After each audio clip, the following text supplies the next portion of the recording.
கர்த்தருடைய பரிசுத்தமான நாமத்துக்கு மகிமை உண்டாவதாக.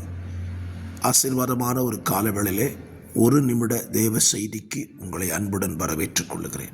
சங்கீதம் 42:11 இரண்டாவது பகுதி. என் முகத்துக்கு இரட்சிப்பும் என் தேவனுமாய் இருக்கிறவரை நான் இன்னும் துதிப்பேன். துதிய குறைத்து கொள்ளாத ஒரு ஆத்துமா. நம்ம வாழ்க்கையில் எதை வேண்டுமானாலும் குறைத்து கொள்ளலாம். தேவனை துதிக்கிறத மட்டும் நாம் குறைத்து கொள்ளவே கூடாது. காரணம், துதியில் அவர் வாழுகிறார்.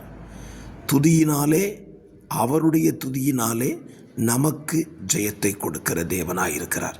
ஆகவே இந்த நாளிலே உங்கள் வாழ்க்கையில் துதியை மாத்திரம் குறைத்து கொள்ளாதிருங்கள். துதியை பெறுங்கள், ஜெயத்தை பெற்றுக்கொள்ளுங்கள். God bless you.